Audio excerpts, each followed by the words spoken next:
अमेरिकी विदेश मंत्री माइक पॉम्पियो ने कहा कि दक्षिण चीन सागर में संपदा खोजने के चीन के प्रयास पूरी तरह गैर कानूनी हैं। पॉम्पियो ने कहा कि वो ये स्पष्ट कर देना चाहते हैं कि विवादित जल क्षेत्र को नियंत्रित करने का चीन का आक्रामक अभियान पूरी तरह गलत है। चीन दक्षिण चीन सागर के बड़े हिस्से पर अपना दावा पेश करता रहा है और वो यहाँ मानव निर्मित द्वीपों पर सैन्य अड्डे बसा रहा है। लेकिन इन द्वीपों और समुद्री चट्टानों पर ताइवान, फिलीपींस, ब्रुनाई, मलेशिया और वियतनाम भी अपने अपने दावे पेश करते रहे हैं। दक्षिण चीन सागर के इलाकों पर नियंत्रण को लेकर इन देशों के बीच विवाद सदियों से चला आ रहा है, लेकिन हाल के सालों में तनाव बढ़ गया है। 9 डैश लाइन के नाम से पहचाने जाने वाले इलाके पर चीन ने अपना दावा पेश किया है और दावों को मजबूत करने के लिए इस क्षेत्र में कृत्रिम द्वीप बना रहा है, अपनी नौसेना की मौजूदगी और गश्त भी बढ़ा रहा है। सोमवार को जारी बयान में पॉम्पियो ने दक्षिण चीन सागर में विवादित स्पॉटली द्वीप पर चीन के दावों का विरोध भी किया। पॉम्पियो ने कहा कि अमेरिका जो ये कहता रहा है कि क्षेत्रीय विवादों में किसी का पक्ष नहीं लेता है, वियतनाम, मलेशिया और इंडोनेशिया के साथ स्थित जल क्षेत्र में चीन के दावों को नकारता है।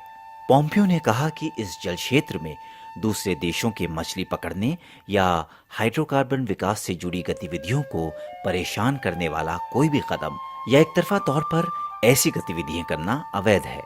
दुनिया दक्षिण चीन सागर को चीन का जल साम्राज्य नहीं बनने देगी। पॉम्पियो ने कहा कि अमेरिका दक्षिण पूर्व एशिया में अपने सहयोगियों के अधिकारों और समुद्र से तट दूर संसाधनों की सुरक्षा के लिए प्रतिबद्ध है। पॉम्पियो ने यह भी कहा कि अमेरिका का पक्ष अंतर्राष्ट्रीय कानून और जिम्मेदारियों के हिसाब से तर्क संगत है। वॉशिंगटन में बीबीसी चाइनीज सेवा के संवाददाता जांग फेंग के मुताबिक अमेरिका ने अभी तक दक्षिण चीन सागर विवाद में किसी का पक्ष नहीं लिया था।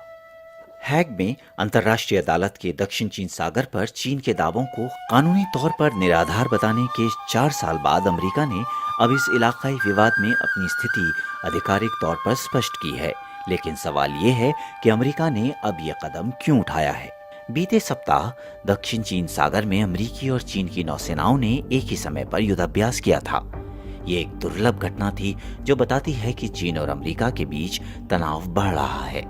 लेकिन इसे बड़े परिदृश्य में देखा जाए तो ट्रंप प्रशासन बीते 4 दशकों से चीन को लेकर चली आ रही अमेरिकी नीतियों को बदलने जा रहा है।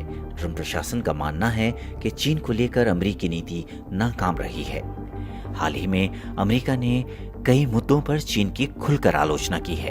इनमें कोरोना वायरस से निपटने के चीन के प्रयास, अल्पसंख्यक वीगर मुसलमानों के मानवाधिकारों का उल्लंघन और हांगकांग में लोकतंत्र समर्थक प्रदर्शनकारियों के प्रति चीन का रवैया शामिल है। दक्षिण चीन सागर में चीन के कृत्रिम द्वीपों के निर्माण ने दुनिया को चीन की महत्वाकांक्षाओं को फिर से समझने का प्रयास करने का मौका दिया है और अब इस जल क्षेत्र में पैदा हुए तनाव में बहुत कुछ दांव पर लगा हुआ है। यूं तो ये समुद्री चट्टानें और द्वीपों के समूह कुछ खास महत्व के दिखाई नहीं देते, लेकिन अब इन्हें लेकर दुनिया के 2 शक्तिशाली देशों में सैन्य टकराव का खतरा पैदा हो गया है। इंडोनेशिया और वियतनाम के बीच पड़ने वाला ये समुद्र का हिस्सा करीब 35 लाख वर्ग किलोमीटर में फैला हुआ है। इस पर चीन, फिलीपींस, वियतनाम, मलेशिया, ताइवान और ब्रुनाई अपना दावा करते रहे हैं। कुदरती खजाने से लबरेज इस समुद्री इलाके में जीवों की सैकड़ों प्रजातियां पाई जाती हैं। 1 दशक पहले तक इस इलाके को लेकर इतनी तनातनी नहीं थी, लेकिन फिर चीन समुद्र में खुदाई करने वाले जहाज बड़ी तादाद में ईंट, रेत और बजरी लेकर दक्षिण चीन सागर पहुंचा। उन्होंने एक छोटी समुद्री पट्टी के इर्द गिर्द रेत, बजरी, ईंटों और कंक्रीट की मदद से बड़े पैमाने पर निर्माण कार्य शुरू कर दिया। पहले एक बंदरगाह बनाया गया, फिर हवाई जहाजों के उतरने के लिए हवाई पट्टी। देखते ही देखते चीन ने दक्षिण चीन सागर में एक आर्टिफिशियल द्वीप तैयार करके उस पर सैनिक अड्डा बना लिया है। चीन ने इस छोटे से सागर पर मालिकाना हक के एक अंतर्राष्ट्रीय पंचायत के फैसले को मानने से इनकार कर दिया।